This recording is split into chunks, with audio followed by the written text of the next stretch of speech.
una centralina idroelettrica danneggiare in modo irreversibile l'ecosistema delle nostre acque? A sentire i rappresentanti dei pescatori sportivi del Veneto, sì.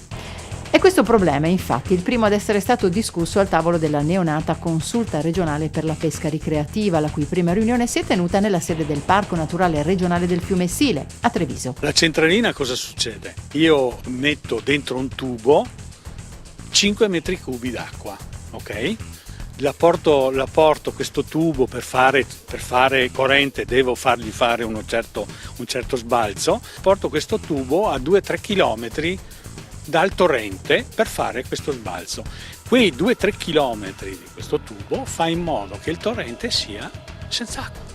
Ecco la differenza. Quello che veramente fa danno al torrente è proprio che il torrente resta senza acqua. A sentire le associazioni del settore, che in Veneto conta ben 80.000 appassionati, l'impatto delle centraline idroelettriche sulla fauna ittica, impossibilitata a percorrere i tratti dei corsi d'acqua dove questi impianti sono realizzati, è potenzialmente disastroso. Non è che ci sia moria c'è, è il primo momento mancanza d'acqua, muore il pesce, ma il pesce proprio non c'è più, perché non c'è più acqua. Noi abbiamo, dove che tutto va discretamente bene, un rilascio a un 10% di quello che è il flusso naturale. Cosa vuol dire? Che se io ho 5 metri cubi d'acqua, tu mi rilasci 10 litri, 20 litri di acqua al secondo, cosa succede? Che quel pesce che a monte prima della centralina vive ed è un ambiente naturale e tutto va bene.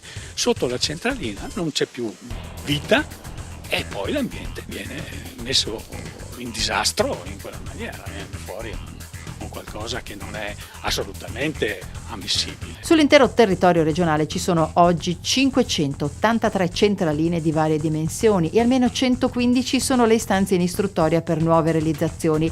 Il problema è particolarmente sentito nel bellunese, dove non solo c'è la maggiore percentuale di impianti, ma le autorizzazioni in fase di valutazione sono un'ottantina. Oggi abbiamo delle centraline che sfruttano i nostri torrenti, sfruttando completamente il flusso dell'acqua e pertanto dopo la centralina vediamo un gran deserto, insomma, ecco. E quella è la situazione più dannosa che oggi può esistere su un territorio montano, che può veramente dare dei problemi andando avanti. Noi come federazione non è che diciamo no alle centraline, assolutamente, si capisce benissimo capiamo benissimo che la corrente elettrica oggi serve e tutto. La soluzione è che si può fare lo stesso delle centraline con metodi diversi, per esempio la cosiddetta centralina con metodo della coclea.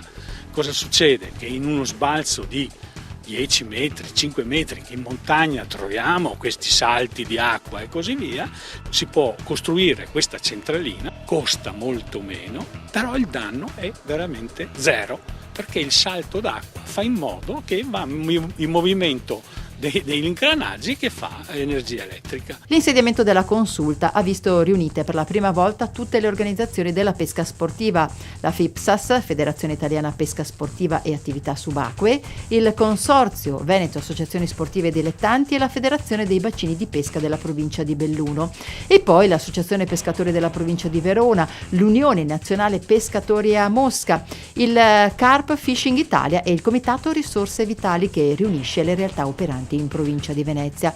Questi pescatori sono chiamati ora non solo ad esprimere le proprie opinioni, ma ad affiancare concretamente la Regione nella definizione di interventi mirati per migliorare sia le condizioni di pesca che quelle dell'ambiente. Gli aspetti legati a quelle che possono essere infrastrutture, esempio le centraline idroelettriche, un impatto sul minimo del flusso vitale, quindi sulla possibilità di mantenere nei corsi d'acqua quella quantità d'acqua necessaria per fare anche attività sportiva di pesca, e dall'altra parte quella che è sicuramente un ruolo importante dei pescatori, che con il loro contributo sono, possiamo dire, le sentinelle lungo i nostri fiumi, sia della quantità e della qualità delle acque. Quindi sicuramente una sinergia che serve a individuare quelle che possono essere criticità e su cui poi la Regione potrà intervenire con adeguate misure. Le associazioni di pesca sportiva presenti in Veneto sono tantissime.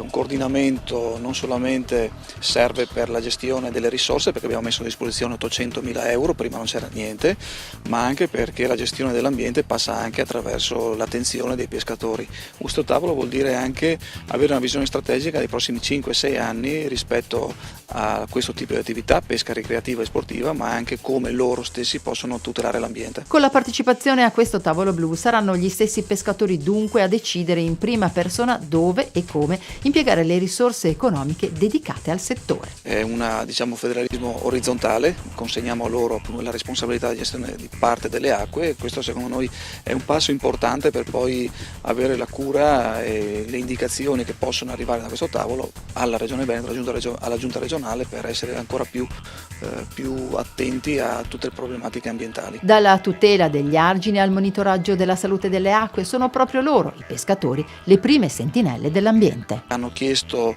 di poter gestire direttamente loro attività di controllo, di fare attività di controllo nelle acque, proprio perché sanno che la loro attività di pesca va di pari passo con la cura dell'ambiente e la cura del territorio. Nessuno meglio di loro può fare questa attività.